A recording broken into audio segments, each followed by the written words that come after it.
Konnichiwa! Bentornati in questo nuovo episodio. Oggi vi parlo di una vera e propria curiosità. Vi parlo del Sakabato. Cos'è il Sakabato? È il bordo della spada. Ora voi vi chiederete, ma a che serve il bordo della spada? Ok, posso farci qualcosa tipo parare, ma è dalla parte della lama che la spada assume tutta un'altra pericolosità.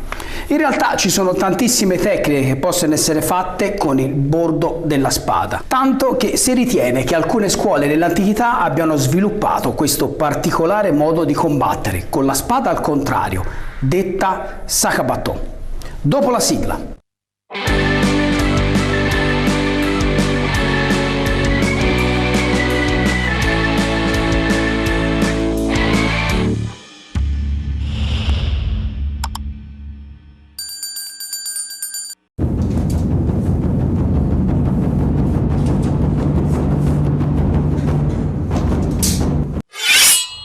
Sakabato, letteralmente la spada al contrario. Ma c'è di più.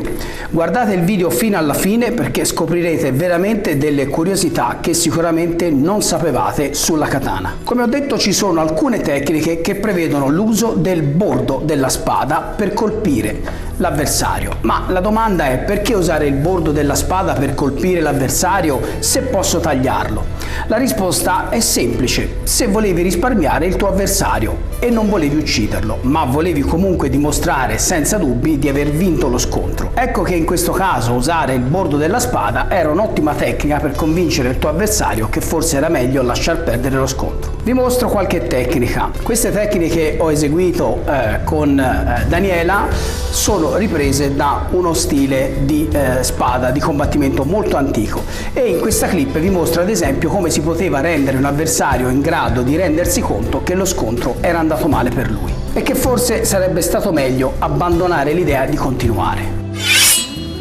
Ora abbiamo capito che usando correttamente la spada al contrario, il Sakabato, la spada poteva essere ancora mortale. Ovviamente usando il dorso della spada non taglieremo nessuno con questa particolare tecnica. Pensate però che colpendo in questo modo inverso c'è comunque un trauma da impatto. Sappiamo per certo che le spade d'allenamento in legno e i bokken possono comunque provocare gravi danni con un impatto elevato, e avremo lo stesso vantaggio se faremo la stessa tecnica con una katana.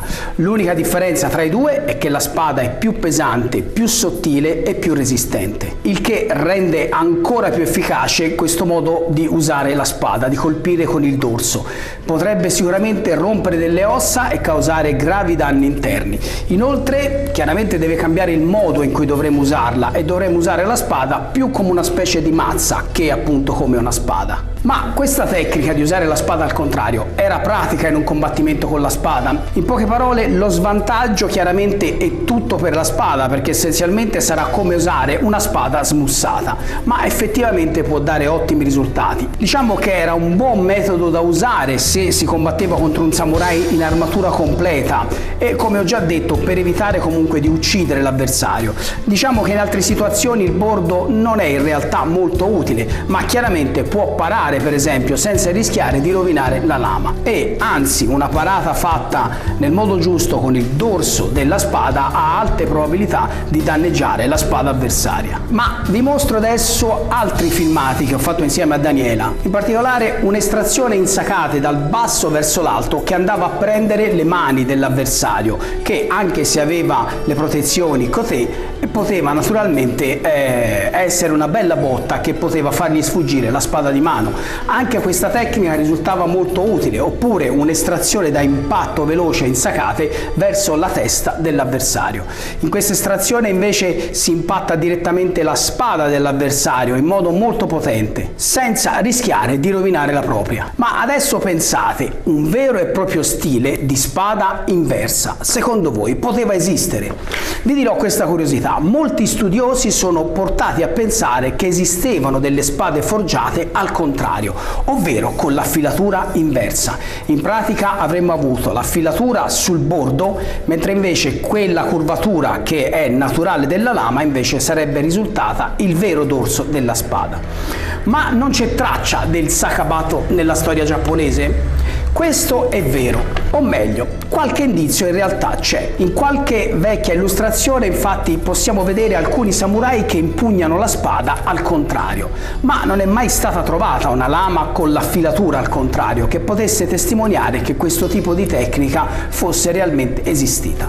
Questo fino al 2013, fino a quando non è stata ritrovata una kogatana. È proprio così, nel 2013 una lama multiuso chiamata kogatana è stata trovata in una vecchia cantina della città di Shioi, nella prefettura di Chiba, in Giappone, proprio come quello immaginato dagli esperti, il sakabato. Questa kogatana presentava una lama inversa, in cui la curva esterna è smussata, mentre quella interna è affilata. Poiché la cantina del ritrovamento risale al periodo Edo di costruzione, dal 1603 al 1867, il bordo rovesciato della kogatana probabilmente è altrettanto vecchio. Fino a quel momento la storia giapponese non aveva documenti di ritrovamenti di una lama inversa, quindi la scoperta di questa kogatana è ritenuto un esempio molto importante e questo ritrovamento è considerato un oggetto culturale importantissimo per scoprire naturalmente nuove cose sui samurai e sulle spade giapponesi. Ma non è tutto. Nella stessa cantina venne ritrovato anche un kubikiri, ovvero un tanto pugnale,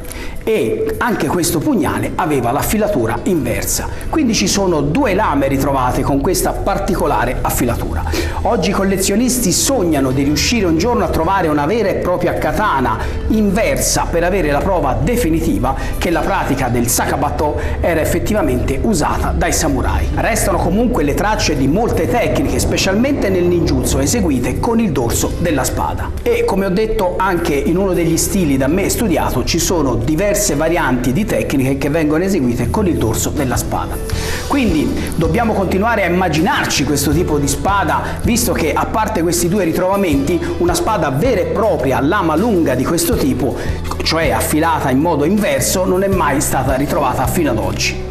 Non proprio. Se vi interessa questa curiosità, nella cultura contemporanea di oggi la troviamo nel manga Kenshin Samurai Vagabondo. Il samurai Kenshin infatti utilizza un tipo di katana chiamato appunto sakabato. Al contrario di tutte le altre spade, il lato affilato si trova verso l'interno della lama, permettendogli quindi di combattere senza ferire mortalmente i propri avversari. Il manga è ambientato proprio nell'epoca Meiji, il periodo in cui si pensa che sia esistito un tipo di spada del genere. Come detto però, prove ufficiali in realtà non ne sono ancora state ritrovate. Ma ecco una vera e propria curiosità: c'è la possibilità di vedere davvero un sakabato, una lama, una katana affilata in modo inverso. Un fabbro tradizionale giapponese di grande fama, Kanekuni Ogawa, della città di Seki, ha deciso, basandosi su queste leggende, di forgiare proprio questo tipo di spada, ed ecco che è nata la Sakabato Shinuki. Tanto importante questo fabbro per il patrimonio culturale giapponese che la città gli ha fornito il riconoscimento di figura culturale inestimabile.